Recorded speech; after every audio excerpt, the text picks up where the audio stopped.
নাম শুনেননি? ইমাম, বিখ্যাত তিনার গ্রন্থ মুয়াত্তা ইমাম মালিক। পৃথিবীর মাটিতে হাদিসের সর্বের প্রথম গ্রন্থ, পৃথিবীর মাটিতে হাদিসের সর্বের প্রথম গ্রন্থ, বই যেটা লেখা হয়েছে সেটা হচ্ছে এই মুহাদ্দিস সাহেবের। কি নাম? ইমাম মালিক রহেমাহুল্লাহ। আর বইটার নাম হচ্ছে মুয়াত্তা ইমাম মালিক। তিনি একবার দার্স দিচ্ছেন, দার্স বুঝেন? ছাত্ররাকে পড়াচ্ছেন। ইমাম দারুল হিজরা ইমাম মালিক রহেমাহুল্লাহ একজন আলিম। আলিমের সাহস দেখেন কত! আলিম দেখেন পুঁজিবাদী হতে পারে না। আলিম দুনিয়ার কোনোদিন সাম্রাজ্যবাদীকে দেখে ভয় করে না। ইমাম মালিক রহেমাহুল্লাহ দর্শ দিচ্ছেন। তার ইমাম মালিক রহেমাহুল্লাহকে বাদশাহ, রাজা মাধ্যমে ডেকে পাঠিয়েছেন। রাজা একজনকে পাঠিয়েছেন যে এই ইমাম মালিককে ডেকে নিয়ে আই। ইমাম মালিক রহেমাহুল্লাহ দর্শ দিচ্ছেন। রাজার প্রতিনিধি, বাদশার প্রতিনিধি, প্রেসিডেন্টের প্রতিনিধি ইমাম মালিক রহেমাহুল্লাহকে বললেন, আপনাকে আমাদের বাদশা তলব করেছে, আপনাকে আমাদের বাদশা ডেকে পাঠিয়েছে। ইমাম মালিক রহেমাহুল্লাহ বললেন, পিপাসিত ব্যক্তিকে কুয়ার কাছে আসতে হবে, কুয়া পিপাসিত ব্যক্তির কাছে যাবে না। ইমাম মালিক কি বললেন? ইমাম মালিক রহমাহুল্লাহ বললেন, ইলমের কাছে তোমার বাদশাকে আসতে হবে। কার কাছে আসতে হবে? ইলমের কাছে তোমার বাদশাকে আসতে হবে। ইলিম তোমার বাদশার কাছে যাবে না। বাদশার প্রতিনিধি বারবার তাকে বলল, ধমক দেখিয়ে বলল। ইমাম মালিক বললেন, এটা আমার দার্স, এটা তোমার রাজার শাসন ক্ষমতা নয়, তোমার রাজার দরবার নয়, এখানে আমি রাজা। তোমার রাজাকে গিয়ে বলো তার যদি কোনো প্রয়োজন তাহলে কুয়ার কাছে আসবে, কুয়া পিপাসিতর কাছে যাবে না। ইমাম মালিকের যখন কথা বাদশার কাছে গেল, বাদশা আশ্চর্য হয়ে গেল। এইরকম ব্যক্তি ওলামায়ে কেরাম কি এইরকম হয়? সঙ্গে সঙ্গে তিনি এলেন। যখন আসছেন ছাত্ররা চিনতে পেরেছে, যারা দার্স নিচ্ছিল তারা চিনতে পেরেছে, এটা তো আমাদের রাষ্ট্রপতি। এটা তো আমাদের রাষ্ট্রপতি এসেছে। রাষ্ট্রপতি স্বয়ং চলে এসেছে ইমাম মালিক রহমাহুল্লাহর সঙ্গে দেখা করতে। ডেকে পাঠিয়েছিলেন, তিনি যাননি, রাজা নিজেই চলে এসেছেন ইমাম মালিকের কাছে। ইমাম মালিক রহমাহুল্লাহকে তার ছাত্রগণ বলছেন, হে ওস্তাদজি, আরে রাষ্ট্রপতি এসেছে, কমসে কম দাঁড়িয়ে তো সংবর্ধনা দেন। রাষ্ট্রপতি এসেছে, কমসে কম একটু তো সম্মান দেন। ইমাম মালিক রহমাহুল্লাহ আবার ওই গল্প দোহরাচ্ছেন, ইলমের কাছে তাকে আসতে হবে, ইলম তার কাছে যাবে না। সেই বাদশাহ প্রচণ্ড খুশি হয়ে গেলেন এবং অনেক স্বর্ণ মুদ্রা, টাকা পয়সা, ধন দৌলত ইমাম মালিককে দিতে এলেন। ইমাম মালিক বললেন, এগুলোর আমি মুখপেক্ষী নয়। এটা যদি আমি নিয়ে নিই তাহলে দুনিয়া আমাকে চেপে ধরবে। এটা যদি আমি নিয়ে নিই তাহলে আপনার দাসত্ব আমাকে করতে হবে। আমার যেটা প্রাপ্য আমি সেটাই নিই, আর সেটাতে সন্তুষ্ট আছি। দুনিয়ার কোনো মানুষের সহযোগিতার আমার প্রয়োজন। হে প্রিয় ভাই, ওলামায়ে কেরাম আমাদের মাথার তাজ, ওলামায়ে কেরাম আমাদের দিন ধর্মের খুঁটি, ওলামায়ে কেরাম আমাদের মান সম্মান এবং ইজ্জত, ওলামায়ে কেরাম ধর্মের ঠিকাদার। এই ওলামায়ে কেরাম যতদিন দুনিয়াতে আছেন আল্লাহ ততদিন এই দুনিয়াকে রেখেছেন। এই ওলামায়ে কেরাম এই দুনিয়ায় শেষ মানে আল্লাহ এই পৃথিবীর আয়ুকে শেষ করে দিয়েছেন। কিন্তু মনে রাখবেন, রাসূল করিম সাল্লাল্লাহু আলাইহি ওয়াসাল্লামের একটি হাদিস, আল্লাহর নবী বলছেন, মিরাজের রাত্রিতে আমাকে আকাশে নিয়ে যাওয়া হলো। মিরাজের রাত্রিতে আমাকে আকাশে নিয়ে যাওয়া হলো। আমি দেখলাম কিছু মানুষের জিহ্বাকে ঠোঁটকে লোহার আগুনের কেচি দিয়ে কেটে দেওয়া হচ্ছে। আমি জিজ্ঞাসা করলাম, এটা কে? এদেরকে এইরকম ভাবে কষ্ট কেন দেওয়া হচ্ছে? কুলতু মান হাউলা ইয়া জিবরাইল, এই জিবরাইল, এরা কারা? এত ঠোঁট আর জিভা টিভাকে আগুনের কেচি দিয়ে কেন কেটে দেওয়া হচ্ছে? ক্বালা আল খুতাবাউ মিন উম্মাতিকা। আল্লাহ নবী বললেন, জিবরাইল, ঠোঁটকে কেটে দিয়েছে একবারে আগুনের কেচি দিয়ে, ছটফট করছে, কতই না কষ্ট হচ্ছে। এদেরকে এইরকম কষ্ট কেন দেওয়া হচ্ছে? জিহ্বাকে টেনে উপড়ে ফেলে দেওয়া হচ্ছে। এরা কারা? এদের দোষী বা কি? আর এরা বা কারা? এরা দোষী বা কি করেছে? এত বড় শাস্তি এরা কারা? আল্লাহর নবীকে জিবরাইল বললেন, হা উলা এ খুতাবা ও মিন উম্মাতিকা, এরা হচ্ছে আপনার উম্মাতের বক্তা। এরা কারা? আপনাদের উম্মাতের, আপনার উম্মাতের বক্তা। উম্মাতে মুহাম্মাদিয়ার বক্তা এরা। ওই যে আপনি দেখেন না কত রকম যে মোবাইলে আপনি বক্তব্য দেখছেন। বেড়ি খেতে খেতে বলছেন মিজানুর রহমান আজহারি তো ভালো কথাই বলে, ভুল কি বলেছে? আল্লাহর নবী মুহাম্মদ সাল্লাল্লাহু আলাইহি সাল্লাম জিব্রাইলকে বললেন, মান হাউলা ইয়া জিব্রাইল? ক্বালা আল খুতাবাউ মিন উম্মাতিকা আল্লাযীনা ইয়ামুরুনান নাস বিল বিররি ওয়া ইয়ানসাউনা আনফুসাকুম ওয়া হুম ইয়াতলুনাল কিতাব আফালা তাআকিলুন। আল্লাহর নবী মুহাম্মদ সাল্লাল্লাহু আলাইহি সাল্লাম জিব্রাইলকে বললেন, এই কঠিন শাস্তি তাদেরকে কেন দেওয়া হচ্ছে? জিহ্বাকে ছিঁড়ে ফেলে দেওয়া হচ্ছে, ঠোঁটকে আগুনের কেঁচি দিয়ে কেটে দেওয়া হচ্ছে। এত ভয়ঙ্কর শাস্তি তো অন্য কাউকে দেওয়া হয় না, এরাকে কেন দেওয়া হচ্ছে? আল্লাহর নবীকে জিব্রাইল বললেন, এরা হচ্ছে আপনার উম্মতের বক্তা, এরা হচ্ছে আপনার উম্মতের বক্তা। কেমন বক্তা? ফতুয়াবাজি খুব করতো, কিন্তু আমলের দিকে সে নিজেই কিছু নেই। মৌলভী সাহেব নিজের গোষ্ঠীর লোন নিয়ে বসে আছে। কিসের লোন নিয়ে বসে আছে? এদিকে গোষ্ঠীর লোন চলে, আমাদের দিকে তো খুবই, ও তো বাড়ি বাড়ি। ও মৌলভী সাহেব কি করেছে? গোষ্ঠীর লোন নিয়ে বসে আছে। আল্লাহ নবী সাল্লাল্লাহু আলাইহি সাল্লাম বলছেন, এগুলো হচ্ছে আল্লাহ নবী, এই যে যার জিভা কাটা হচ্ছে এটা হচ্ছে মৌলভী সাহেব, এটা হচ্ছে মৌলভী সাহেব, এর জিভাকে কেটে দেওয়া হচ্ছে এবং জিহ্বাকে টেনে ছুঁড়ে ফেলে দেওয়া হচ্ছে। আল্লাহ নবী জানেন এরা কারা। ফতুয়া খুব কড়া দিত, কিন্তু মানত না নিজেই। এবং আল্লাহ নবী এরা আর একটা কাজ করতো, সেটা কি জানেন? আল্লাহ নবী এরা আর একটা কাজ করতো, ওয়াহুম ইয়াতুলুনাল কিতাব, এরা কোরআন পড়তো কিন্তু কোরআনের মতন আমল করতো না। হে সম্মানীয় ওলামায়ে কেরাম, কাকে দেখে আপনি ভয় খাচ্ছেন? এই দুনিয়ার সাম্রাজ্যবাদীরা কে? আপনি কি বিশ্বাস করেন না মালিক ইয়াউমিদ্দিন, কিয়ামতের দিনের মালিক কে? এই চান্ডা পান্ডা, এই লাঠি লাদনা, এই সাম্রাজ্যবাদী চলবে? কার ভয়ে আপনার ভাষা পরিবর্তন হচ্ছে? এই নম ভাষা দিয়ে দিন প্রচার হতে পারে না। নবী মুহাম্মদ সাল্লাল্লাহু আলাইহি সাল্লাম ছিলেন নির্ভয়ী। আল্লাহর নবীর অন্তরে দুনিয়াবি কোনো ভয় ছিল না। কিতাব যে কোনো আপনি পড়েন, হাদিসের যে কোনো আপনি ভাষা নিয়ে আসেন, একটা শব্দ দ্বারাও এটা প্রমাণ আপনি করতে পারবেন না আল্লাহর নবীর এতগুলো শত্রু ছিল তো কোনোদিন আল্লাহ নবী ভয় খেয়েছিলেন? দেখান আপনি একটা হাদিস। মদিনার কথা তো বাদ দেন, ওখানে তো ক্ষমতা পেলেন। মক্কাতে আল্লাহ নবী কোনোদিন ভয় করেননি, একদিনও ভয় করেননি আল্লাহ নবী। আর আজকে আমাদের বক্তব্য কি হয়েছে? নরম ভাষা হচ্ছে, আল্লাহ নবী হারাম করেছে, আর আপনি বলছেন ঠেকা ঠুকা দিয়ে চলবে। কেন এরকম বক্তব্য হলো? আপনি দেখেন ইমাম মালিক রাহিমাহুল্লাহর আরেকটি ঘটনা শুনেন। বিখ্যাত মুহাদ্দিস, আমি আপনাকে বলেছি ইমাম মালিক রাহিমাহুল্লাহর কথা।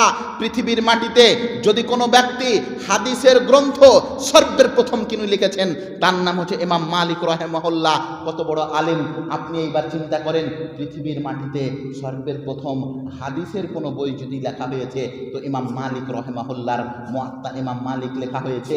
এইরকম একজন নির্ভীক আলেম বাদশার বিরুদ্ধে ফতোয়া দিলেন। তিনি লিখিত ফতোয়া দিলেন কি? ঠিকা বিবাহ, মুতা বিবাহ হারাম। আর তখন বাদশাহ মুতা বিবাহর বৈধতা দিয়েছে। বুঝতে পারলেন না? সরকার একটা মুতা বিবাহ আছে, মুতা বিবাহ এখনো শিয়ারা করে। মুতা বিবাহ কাকে বলে জানেন? কোন একটা মেয়েকে বললেন যে এই 10,000 টাকা লাও আর 7 দিন আমার বউ হয়ে থাকো, তো আপনার বউ হয়ে গেল। এটাকে ঠিকা বিবাহ বলা হয়। ঠিকা নিয়ে আপনি দিয়ে দিলেন। আরবিতে এটাকে মুতা বিবাহ হয়। মুতা বিবাহর হাদিস আছে, কিন্তু আল্লাহর নবী পরে এটাকে হারাম করে দিয়েছেন। তারা হারাম মানে না। ফতুয়া লেখা হলো, বাদশাতে ফতুয়া লিখলো। বাদশাতে কি লিখলো? কথা বলে না। বাদশাতে কি লিখলো? যে মুতা বিবাহ বৈধ। মুতা বিবাহ এটা কে ফতোয়া দিল? বাদশারা। বাদশা রাষ্ট্রীয়ভাবে লিখা হলো মুতা বিবাহ বৈধ। ইমাম মালিক রহেমাহুল্লাহ রাষ্ট্রের বিরুদ্ধে ফতোয়া দিলেন মুতা বিবাহ হারাম। আর ইমাম মালিক রহেমাহুল্লাহর প্রভাব ছিল তখন। ওটা তো আমার আপনার মতন মুলবি নয়, আমার আপনার মতন মুলবি।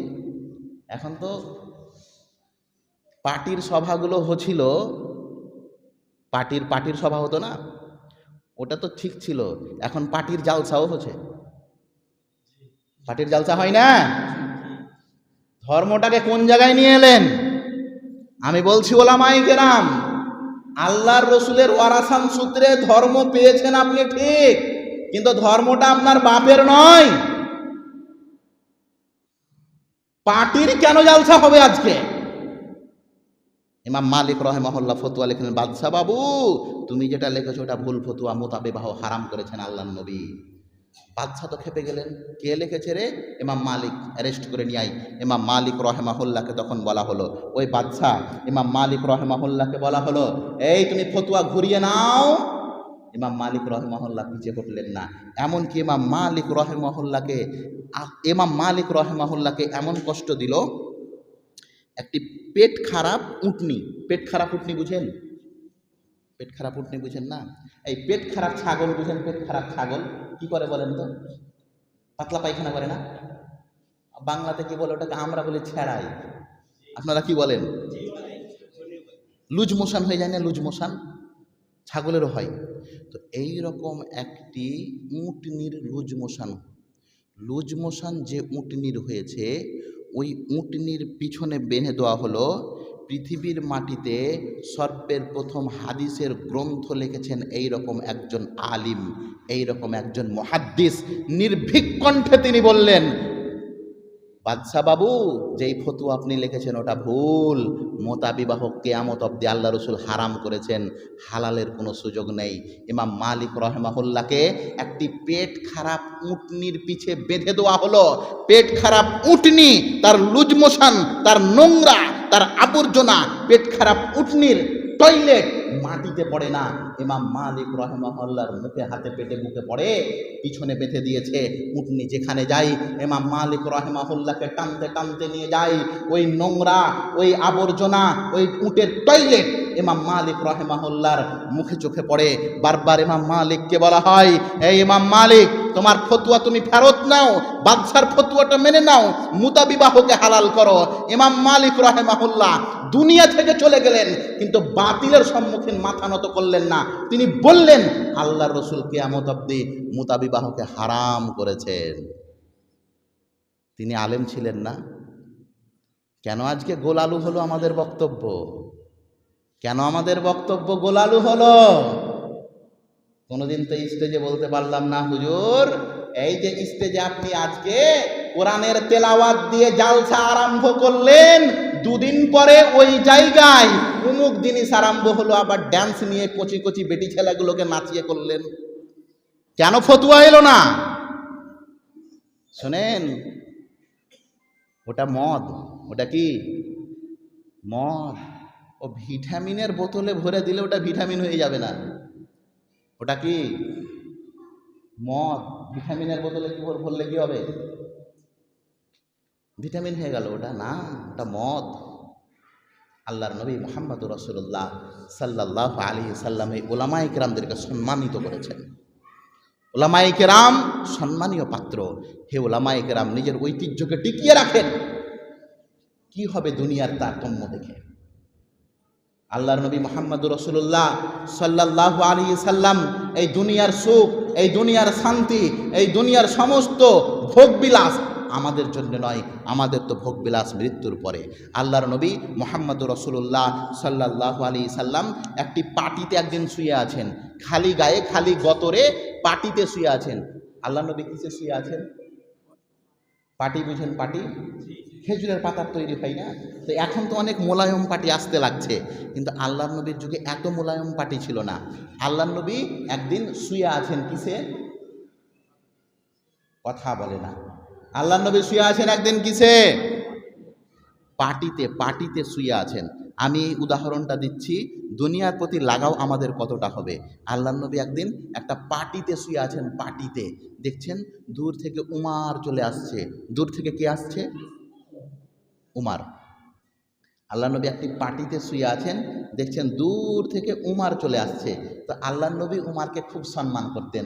উমার আমার কাছে আসবে আর আমি শুয়ে থাকবো, মানাবে না এটা। তখন আল্লাহ নবী থতমত করে বসে গেছেন। এতক্ষণ কি ছিলেন? শুয়েছিলেন। উমারের সম্মানের জন্য বসে গেলেন। আল্লাহ নবী বসলেন, উমার এলেন। আল্লাহ নবী উমারের পাশে, উমার আল্লাহ নবীর পাশে বসলেন। উমার রাদিয়াল্লাহু তাআলা আনহু দেখছেন আল্লাহর নবীর পিঠ মোবারকে কাটা কাটা দাগ পড়ে গেছে। পাটিতে শোয়ার কারণে কি হয়েছে? আমাদের পড়ে না অনেক সময়, পাটিতে শোয়ার কারণে আল্লাহ নবীর পিঠ মোবারকে, আল্লাহ নবীতে একদম সুন্দর চেহারা, সাদা দবদবে মানুষ, আল্লাহ নবীর পিঠে পাটির কাটা কাটা দাগ পড়ে গেছে। উমার রাদিয়াল্লাহু তাআলা আল্লাহ নবীর দেহ মোবারককে বারবার ছুঁছেন, পিঠ মোবারককে বারবার হাত ফিরাচ্ছেন আর কাঁদছেন উমার রাদিয়াল্লাহু তাআলা। আল্লাহর নবীকে দেখে উমার রাদিয়াল্লাহু তাআলা আনহু বলছেন, হে আল্লাহর নবী, আপনার পিঠে কাটা কাটা দাগ পড়ে গেছে। হে আল্লাহর নবী, আপনার পিঠে পিঠে দাগ কাটা কাটা দাগ পড়ে গেছে। হে আল্লাহর নবী, আমি দুনিয়ার রাজা বাদশাদেরকে দেখেছি, আমি দুনিয়ার রাজা বাদশাকে দেখেছি, আমি পারস্য সাম্রাজ্যের রাজা বাদশাকে দেখেছি, আমি দুনিয়ার রাজা বাদশাদেরকে দেখেছি। তারা সোনার চামচে খায়, তারা চাঁদের ঘটি বাটি ব্যবহার করে, তাদের সুন্দর একটা পালং থাকে, সিংহাসন থাকে, কত খুশি মজ মাস্তির জীবনযাপন করে। হে আল্লাহর নবী, এই পুরো পৃথিবীর রাজত্ব তো আল্লাহ আপনার পায়ের নিচে ফেলে দিয়েছে। হে আল্লাহর নবী, তারা এই কাফের রাজারা সোনা চাঁদি হীরা মানিক্য দিয়ে চলাফেরা করে, আর হে আল্লাহর নবী, আপনার একটা নরম বিছানা হয় না? হে আল্লাহর নবী, আপনার জন্য একটা নরম বিছানা আমরা তৈরি করি। হে আল্লাহর নবী, আপনার পিঠে দেখেন কাটা কাটা দাগ পড়ে গেছে পাটিতে শোয়ার কারণে, আমরা একখানা নরম বিছানা আপনার জন্য তৈরি করে দিই। আল্লাহর নবী, আল্লাহর নবী মুহাম্মদ সাল্লাল্লাহু আলাইহি সাল্লাম উমর রাদিয়াল্লাহু তাআলা আনহুকে বললেন, এই উমর, লাহুমুদ দুনিয়া ওয়ালানাল আখিরাহ। এই উমর শোনো, তাদের জন্য দুনিয়ার সব সুখ আর আমাদের জন্য আখিরাতের সব সুখ। কোন সুখ চাই আমরা? আখিরাত আমাদের কাছে প্রিয়। এইরকম শত শত কোটি কোটি সুখকে তো আমরা লাথি দিয়ে ছুঁড়ে ফেলে দিয়েছি। ইতিহাস আপনি জানেন না? সুমাইয়া, ইয়াসির, আম্মার, আল্লাহু আকবার, এই তিনজনকে কাফেররা কত অত্যাচার করলো। আল্লাহ নবী চোখের সামনে এরাকে মারা হতো, আল্লাহ নবীর চোখের সামনে মারা হতো এদেরকে। কই ফতুয়া তো পাল্টে যায়নি। কেন আজকে দুনিয়ার প্রতি কেন এত চাহিদা আমার? কেন আমার বক্তব্যের মাধ্যমে কথা প্রকাশ পায় না? যে কথা আরশে আজিমে থেকে আল্লাহ পাক রব্বুল আলামিন প্রকাশ করেছেন মুহাম্মদ সাল্লাল্লাহু আলাইহি সাল্লামের মাধ্যমে, সেই ফতোয়া কোন সাহসে আমি আজকে গোপন রেখেছি? কোন ফতোয়া আজকে মানুষের সম্মুখীন পেশ করি না? আল্লাহ নবী সাল্লাল্লাহু আলাইহি সাল্লাম বলেছেন, যেই ব্যক্তি দুনিয়াতে হারাম জিনিস খাবে, যেই ব্যক্তি দুনিয়াতে হারাম জিনিস খাবে, আল্লাহ পাক রব্বুল আলামিন কিয়ামতের দিনে তার ঠিকানা কই তৈরি করেছে? জাহান্নাম। যেই ব্যক্তি দুনিয়াতে হারাম জিনিস খাবে, তার ঠিকানা হয়েছে জাহান্নাম। আজকে আমাদের বক্তব্য তো পরিবর্তন হয়েছে। সুদের বিরুদ্ধে বক্তব্য যদি মৌলভী সাহেব দেয় আর সভাপতি যদি সুদখোর থাকে, তাহলে তো এই হাদিস পড়তে পারবে না, দিরহামুর রিবা ইয়াকুলুর রাজুল ওয়া হুয়া ইয়ালাম আশাদ্দু সিত্তুম ওয়া সালাসিনা জিনিয়া। আল্লাহর নবী বলছেন, কোন একটা মানুষ যদি 1 টাকা সুদ খায়, কোন একটা মানুষ কয় টাকা সুদ খায়? কোন একটা মানুষ যদি 1 টাকা সুদ খায় আর জানে এটা সুদ, জেনে শুনে 1 টাকা সুদ খেয়েছে, না জেনে হলে ভিন্ন ব্যাপার, জানে এটা সুদ তারপরও খেয়েছে, গাড়ির টাকা নয়, মাত্র 1 টাকা। 1 টাকা সুদ খেয়েছে মানে 36 বার একটা বেটা ছেলে জেনা করেছে, 36 বার একটা বেটা ছেলে অন্য মেয়ের সঙ্গে সম্পর্ক রেখেছে, 36 বার একটা ছেলে পতিতালয়ে গেছে, 36 বার একটা ছেলে পতিতালয়ে গিয়ে যত পাপ হয়েছে তার আমলনামায় লেখা, সভাপতির তত পাপ হয়েছে 1 টাকা সুদ খাওয়াতে। এই ফতোয়া কি দেওয়া যাবে গো? সভাপতি তো সুদের বেলে ব্যবসা আছে, কি আছে? আল্লাহু আকবার। আল্লাহ বলছেন আমি ব্যবসাকে হালাল করেছি আর সুদকে হারাম করেছি। আল্লাহ বলছেন সুদ হারাম, আর আজকে বলছে সুদের ব্যবসা। সুদটা কোনোদিন ব্যবসা হতে পারে? বলেন। খালা খালাই থাকে গো, মা হয় না কোনোদিন। খালা কি থাকে? কোনোদিন মা হয় না। আরে ভাই ওটা সুদ, ওটাকে ব্যবসা কেন বলছেন? আহাল্লাল্লাহুল বাই ওয়া হাররামার রিবা। আল্লাহ ব্যবসাকে হালাল করেছেন আর সুদকে কি করেছেন? হারাম করেছেন। অন্য একটি হাদিস আল্লাহ নবী মুহাম্মদ সাল্লাল্লাহু আলাইহি সাল্লাম বলছেন, কোনো ব্যক্তি যদি সুদ খায় তো নিজের মাকে বিয়ে করে নিল। কোনো ব্যক্তি যদি সুদ খায় তাহলে কি করলো? কবুল বললো কাকে? বলে না কথা। যদি কোনো ব্যক্তি সুদ খায় তো তার বিয়ে কার সঙ্গে হয়েছে? মৌলভী সাহেব তার মায়ের সঙ্গে তো হয়নি, অমুক পাড়ার একটা বেটি ছেলের সঙ্গে হয়েছে। আল্লাহর রসুল বলেছেন হয়েছে তো হয়েছে। আপনি সব কথার উত্তর দিতে পারবেন? আল্লাহ রসুল বলেছেন, কিভাবে হয়েছে ওটা জানি না। আল্লাহ নবী বললেন যারা ফজরের নামাজ পড়ে না, কিসের নামাজ পড়ে না? আল্লাহ নবী বলছেন যারা ফজরের নামাজ পড়ে না, শয়তান তাদের নাকের এই যে দুটা ফুক্কা নাই, ফুক্কা ফুটো ফুটো, এখানে শয়তান, মিস্টার শয়তান ঘুমায়। মিস্টার শয়তান কোথায় ঘুমায়? আর এটা ঘুমার, এটা বেডশিট ওর, এখানে ঘুমাই। এই ফজরের আজান হয়েছে, মিস্টার শয়তান বলে ঘুমা ঘুমা ঘুমা, সময় আছে, ঘুমা ঘুমা ঘুমা, সময় আছে। সূর্য যখন উঠে গেল তো মিস্টার শয়তান তার নাকে মুতে দিয়ে চলে গেল। তার নাকে কি করলো? পেশাব করে চলে গেল। তো মৌলভী সাহেব কোনোদিন যে নাকের মধ্যে পানি দেখতে পাই না। তো হাজি, তুমি মানুষের মুত আর পেশাবের মুত একরকম কেন বলছো? যে মানুষের মুত আর শয়তানের মুত একরকম। আল্লাহ নবী বলেছেন পেশাব করেছে তো করেছে, পানি অনুভব করা যায় মানুষের পেশাবে। সবারই পেশাবে কি পানি আছে, এটা কি প্রমাণিত? আল্লাহ নবী বলেছেন নাকে পেশাব করে দেয় যারা ফজরের নামাজে আসে না, ঘুমিয়ে থাকে, পেশাব করে তো করে। ওই মৌলভী সাহেব নাক ভর্তি তো পানি কোনোদিন দেখেনি, পেশাব তো দেখেনি। আরে আল্লাহর বান্দা, আল্লাহ নবী বলেছেন পেশাব করে তো করে। আল্লাহ নবী বললেন শয়তান তোমার রগের মধ্যে ঢুকে যায়। শয়তান কোথায় ঢুকে? রগে ঢুকে না? কোনোদিন বুঝতে পেরেছেন? কোনোদিন বুঝতে পেরেছেন যে কখন ঢুকলো কখন বের হলো? পারেন না। আকীদা আছে, বিশ্বাস আছে। আল্লাহ নবী বলেছেন ঢুকে তো ঢুকে। আল্লাহ নবী বলেছেন যে সুদ খায় সে নিজের মায়ের সঙ্গে যে না করে কবুল অমুক পাড়ার বেটিকে বলেছে তো কি? আল্লাহ নবী বলেছেন মা তো মা না। এই ফতোয়া তো হয়ে যাবে না। এই কাজ তো করে কে? ওই তো রেখেছে মৌলভী সাহেব মসজিদে।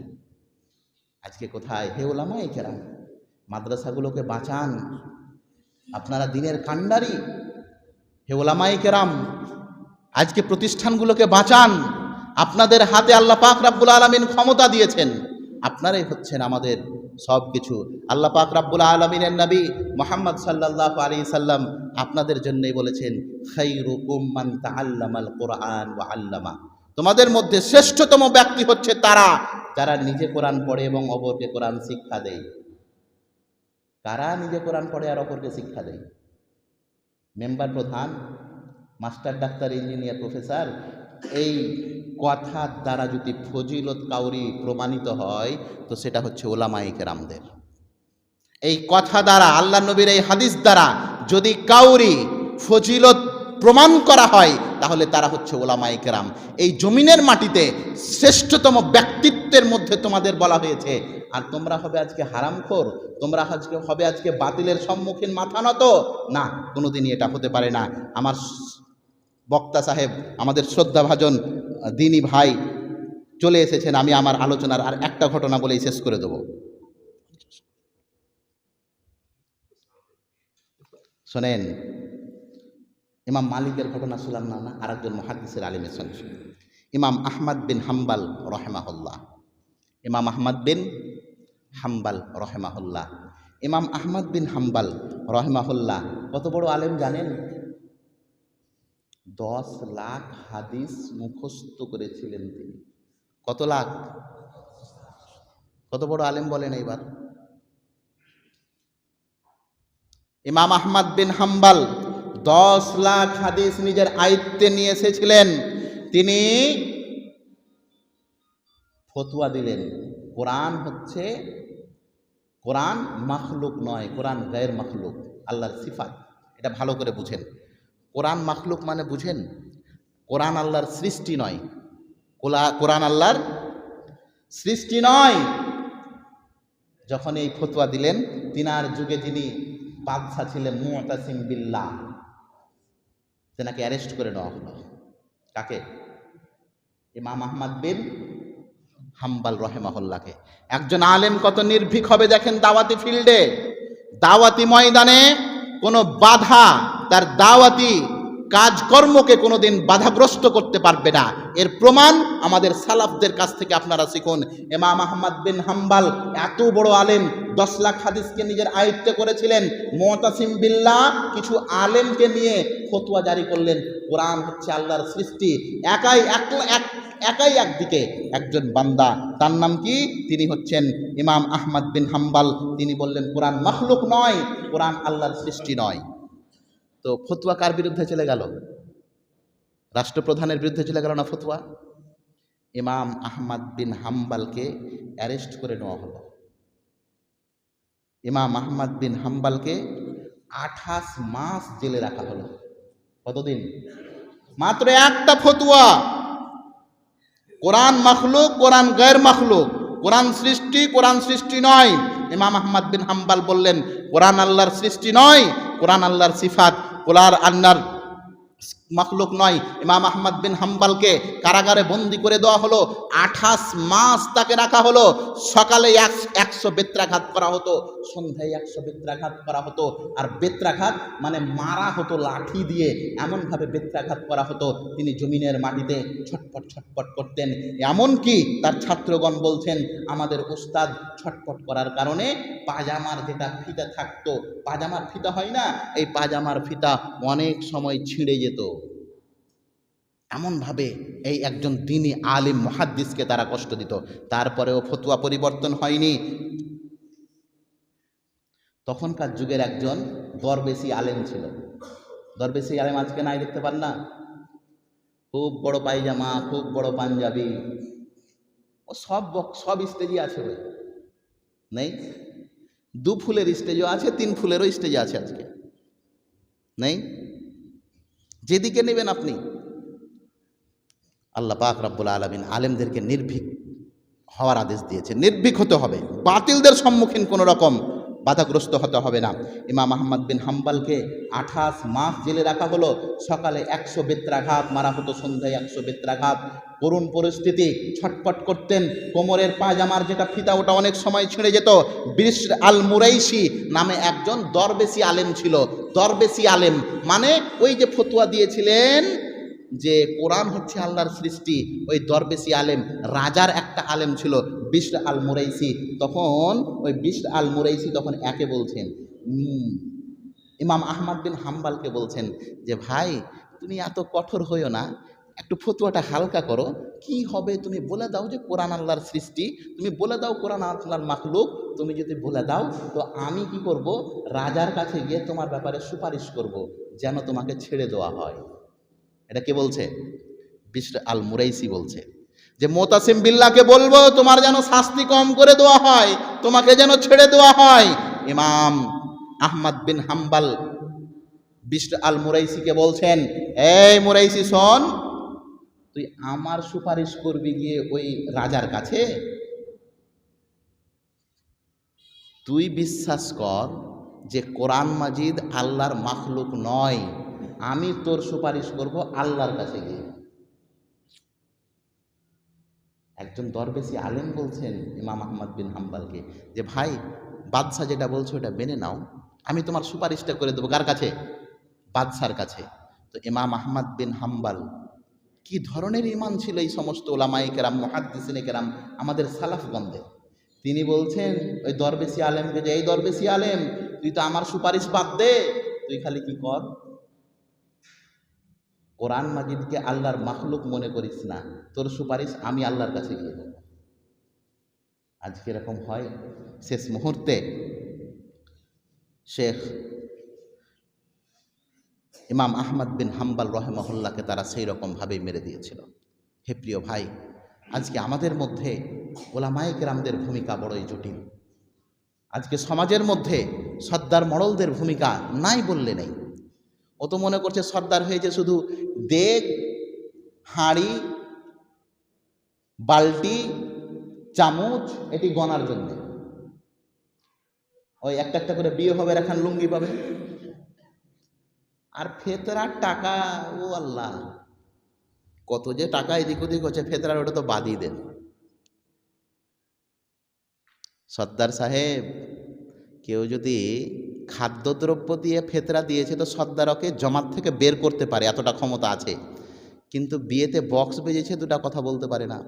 কে আমার কথা শুনবে? কে আমার কথা মানে? ও, তখন তুমি বেটা ছেলে ছিলে। কখন? যখন ওই চেল দিয়ে ফেতরা দিয়েছিল তখন তুমি বেটা ছিলে একদম, তখন তোমার রক্তের কি গরম। আর যখন তোমারই দলের, তোমারই বংশের, তোমারই নেতৃত্বে যারা আছে তার বাড়িতে দেখ বক্স বেজেছে, তখন তোমার কথা আর চলে না, তোমার কোনো ভূমিকাই নেই। তুমি দরবেশী ব্যক্তির মতো। আরে তুমি দুনিয়া চেয়েছো, তুমি আখেরাত চাওনি। প্রিয় ভাই, মনে রাখবেন, আমাদের প্রত্যেক ব্যক্তির প্রয়োজন আল্লাহমুখী হওয়ার। আমাদের প্রত্যেক ব্যক্তির প্রয়োজন আল্লাহমুখী হওয়ার। আমাদের প্রত্যেক ব্যক্তির প্রয়োজন দায়িত্ব কি জিনিস সেটা বুঝার। আল্লাহ নবী মুহাম্মদ সাল্লাল্লাহু আলাইহি সাল্লাম বলছেন, তোমাদের মধ্যে প্রত্যেক ব্যক্তি দায়িত্বশীল, আর তাকে দায়িত্বের ব্যাপারে জিজ্ঞাসা করা হবে। হে সর্দার মোড়ল ভাই, আপনি হচ্ছেন দায়িত্বশীল, আপনাকে জিজ্ঞাসা করা হবে আপনার অধীনস্থে কি হচ্ছে না হচ্ছে। এর জন্য আপনাকে একদিন কাঠগড়ায় দাঁড়াতে হবে। আল্লাহ পাক রব্বুল আলামিন আমাদের সকল ভাইকে যেন নিজের দায়িত্বের ব্যাপারে উদাসীনতা অবলম্বন না করে এই দায়িত্বের ব্যাপারে বিচক্ষণতা যেন আমরা অবলম্বন করি। হে প্রিয় ভাই, মনে রাখবেন, দায়িত্ব বড়ই জিনিস। আমি আজকে বিশেষ করে বললাম ওলামায়ে কেরামদের যে দায়িত্বগুলো, ওলামায়ে কেরামকে সর্বের প্রথম যেটা, সমাজের মধ্যে আপনি যেই সমস্ত জিনিসগুলি বুঝতে পারছেন এই সমস্ত জিনিস এইরকম হচ্ছে, আপনি সেগুলো মানুষের সম্মুখীন পেশ করেন। সেটা যে পর্যায়ে হোক, কার পক্ষে গেল আর কার বিপক্ষে গেল, কে আমার সম্মুখীন মাথা মতো করলো আর কে আমার কথা মানলো কে মানলো না, এটা ভিন্ন ব্যাপার। আলেম মানে নির্ভীক হতে হবে, ভয় শুধু একমাত্র আল্লাহর থাকবে, অন্য কোনো জিনিসের নয়। আল্লাহ যেন আমাদের সকলকে সঠিক পথে চলার তৌফিক দান করেন। আমিন। ওয়াখিরু দাওয়ানা আলহামদুলিল্লাহি রাব্বিল আলামিন। আসসালামু আলাইকুম ওয়া রাহমাতুল্লাহি ওয়া বারাকাতুহু।